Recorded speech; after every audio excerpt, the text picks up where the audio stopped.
And when you go back to like when you first got in and you read the white paper, Yeah. and you had that real hard on for crypto, Yeah. like Some say I still have. you could you could change the world with it. You know what I mean? Versus, how do I trade this, make enough money to get my position back, and then make some more money, and then try and get rich? How do I, instead of all that crap going on in your mind, in the beginning, it was, how do we save the world with this? How do we change the world? How can we bring a new product to the globe?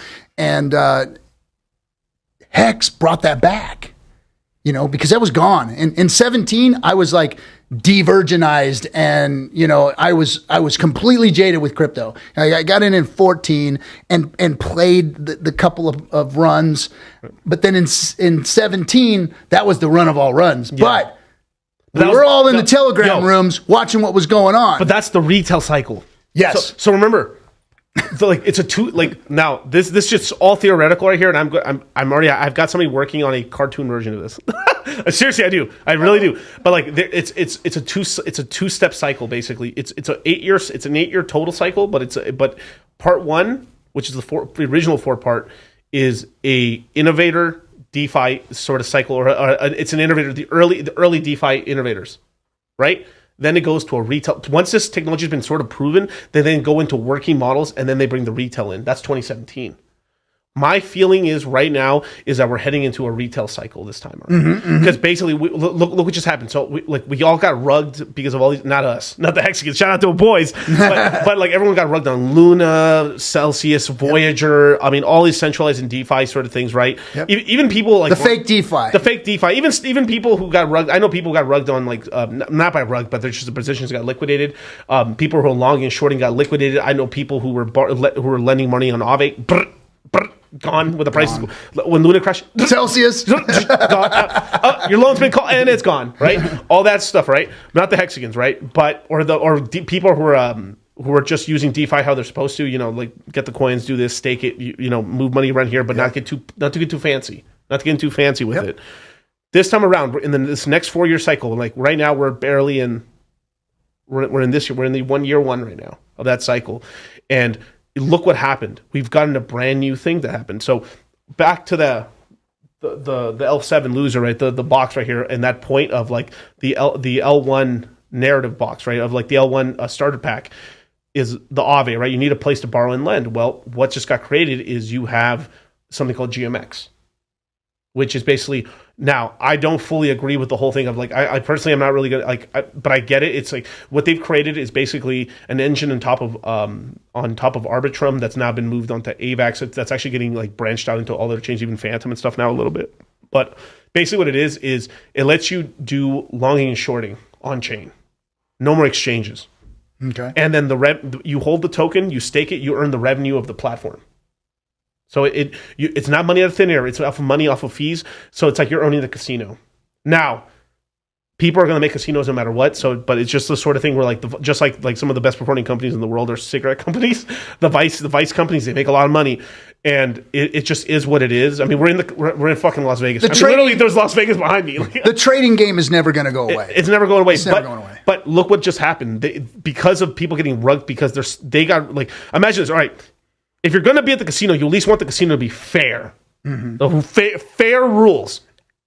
The house can get fucked, or the player can get fucked, but it's fair.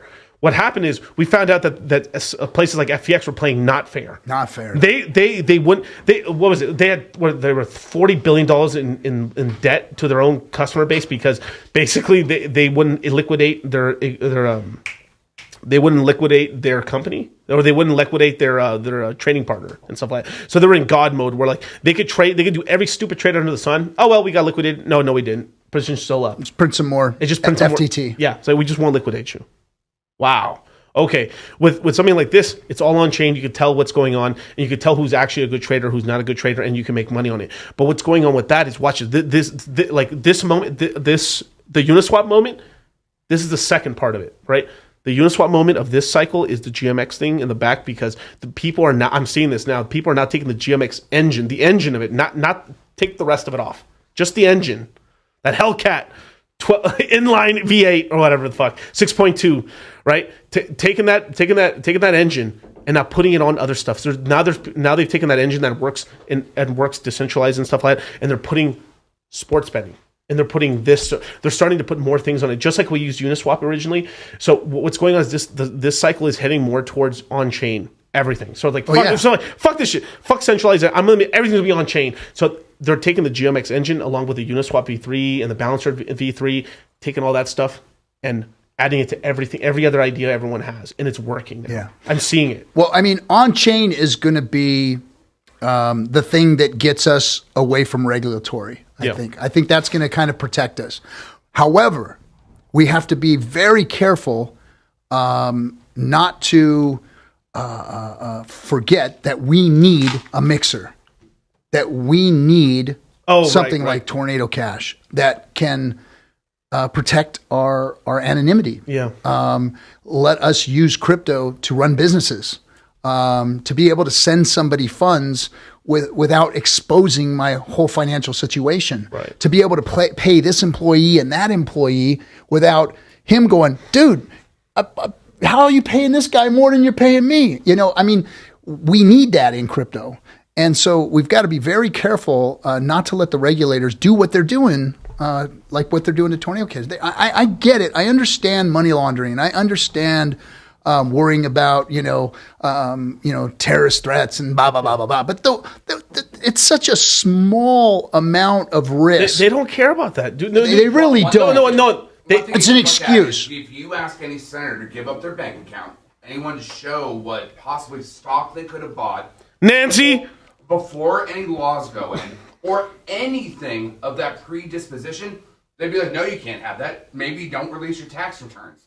We live in a fair market value of DeFi that has open tools for everything.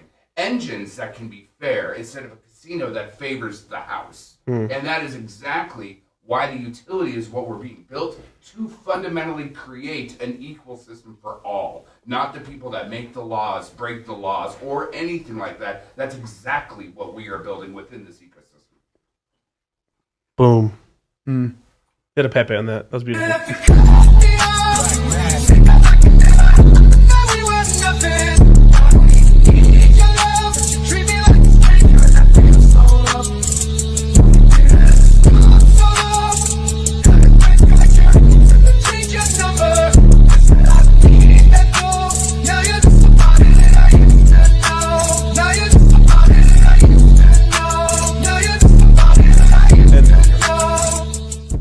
And I'm sorry? Do you need anything? No.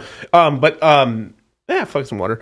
But like it's we're heading to this, and this is just the beginning of it. Like some guys in the chat are right. Someone's going to take the GeoMX engine and the engine of the Uniswap and stuff, fuse it together, and then make an entirely private.